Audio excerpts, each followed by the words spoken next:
I miss our movie snuggles. That's what Prince Harry actually wrote to Daily Mail journalist Charlotte Griffiths. In that same thread, he called her sugar. And then this very same Harry showed up in court and accused Charlotte of illegally gathering information about his private life. Hey everyone, welcome to another South Park-style parody, Mr. Mischief's Naughty Weekend. Today we're getting into how Prince Harry has been at war with the Daily Mail for 4 years now, and what seriously awkward details came out toward the end of the trial. And also, why all of this probably didn't make Meghan Markle too happy. Dude, there are definitely plates flying in Montecito right now. At the core of Harry's lawsuit against the tabloid are 14 articles published between 2001 and 2011. According to Harry, the journalists got the information for those stories illegally. His argument is simple. Me and my friends never told anyone anything, so the information must have been stolen. Among the journalists Harry accused in this lawsuit was Charlotte Griffiths from the Daily Mail's Society pages. But first things first. Back in January, Harry laid out his version in court in detail. According to him, he only saw Charlotte Griffiths once, at a party thrown by a mutual friend. The moment he realized she was a journalist, he cut off all contact. I had no idea she was a journalist, Harry insisted. He also added, my circle didn't leak. It all sounded perfectly reasonable, right up until the Daily Mail's lawyers made Harry's Facebook messages with Charlotte public. That's when it became clear they were a lot closer than Harry had tried to make the court believe. Turns out, back in 2011, Harry added Charlotte on Facebook and gave her his personal number, and judging by the messages, he was being pretty flirty with her. It's H, in case the name and picture confused you, Harry wrote first. Charlotte's reply was just as playful. Hey there, Mr. Mischief. Did you make it home? Find your car? Then she added, what a fun weekend of naughtiness. Can't we all get up to no good in the countryside every weekend? And her sign-off was pretty telling, too. Smooches, CG String. Technically, those are her initials, Charlotte Griffiths. But it sounds an awful lot like G-String. That's it. She's Charlotte G-String forever now. The messages kept going. Charlotte wrote to Harry from a ski resort, called him H-Bomb, and made it pretty clear she missed him.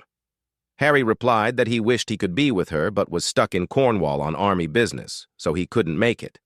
He called her Sugar, and then, apparently deciding to really win her over, he bragged he could drink her under the table. And at the end he threw in, I miss our movie snuggles. Good Lord, I had better game at 14. But the cute Facebook messages weren't the end of it. Late-night phone calls came out in court, too, plus early morning texts and parties together. After one of those sleepless nights, Harry headed off to Trooping the Color, the parade honoring the monarch.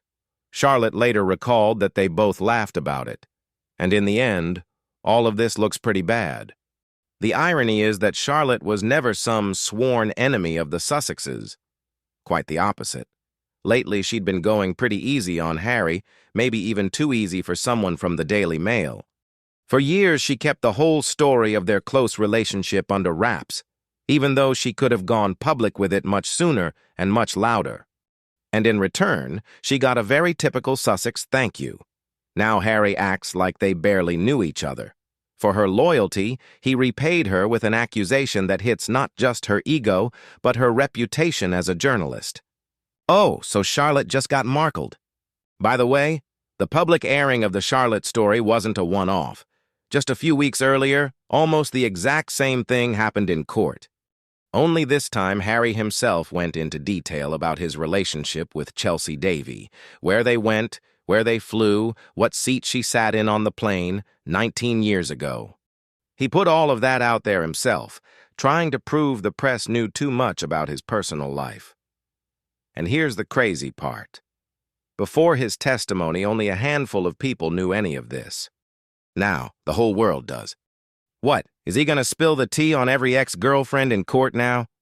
Now imagine how all of this is eating Meghan alive. She said more than once that she hates her husband's endless lawsuits, wants to forget the past and move forward. Instead, the whole world is reading her husband's messages to another woman. Sugar, movie snuggles, and all that romance. And the most ironic part? It's not the tabloid's fault. It's Harry himself who dragged his past right into a London courtroom. And it looks like he got pretty stuck there. By the way, it's H.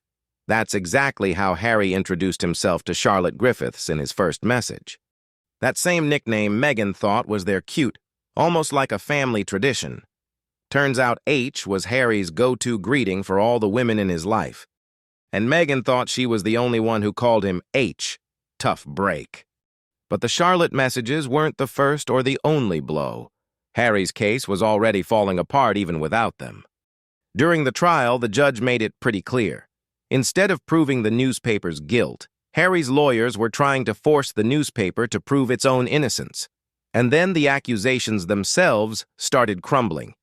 Private investigator Gavin Burrows walked back his earlier testimony. He'd previously claimed he was involved in illegal information gathering on behalf of the Daily Mail publisher. Some of the most serious charges against the tabloid rested on his word. After that, the Daily Mail's lawyer said pretty confidently that the most serious accusations had essentially fallen apart. And losing this case could get very expensive, not just for Harry either. He's suing alongside Elton John, Elizabeth Hurley, and Baroness Lawrence, so if he loses, that whole group could get stuck with the Daily Mail's legal bill. Lawyers have already put the potential cost in the tens of millions of pounds, which may be why, according to Tom Bower's book, Harry took out insurance in case he lost.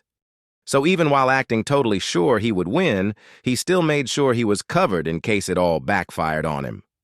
And here's the thing. This isn't even Harry's first rodeo. Back in 2023, he already sued a different tabloid, Mirror Group. Harry's version? Journalists hacked his phone, intercepted his calls and messages. But when the lawyers asked him to explain how he knows any of this, every answer sounded exactly the same. I don't know. I can't remember. You'd have to ask the journalists themselves. It gets better. Harry said those articles played a destructive role in his childhood, and then admitted he never actually read them at the time. On top of that, Harry accused the tabloid of hacking his cell phone right around his 12th birthday. Turns out he didn't even have a phone yet. He got one the following year. And here's what's really striking about this whole story. Harry has spent years complaining about invasions of his privacy. But at the same time, he's perfectly comfortable revealing other people's private details, in memoirs, in interviews, and now in court. He demands respect for his own privacy, but when it comes to other people's, he seems a lot more relaxed about it. And at this point, it doesn't look like a fight for principles anymore. It looks like convenient double standards. So what do you think, everyone? What was waiting for Mr. Mischief back in Montecito after court? Drop it in the comments. Hit that like button, subscribe, and ring that bell so you don't miss the next one. See you in the next one.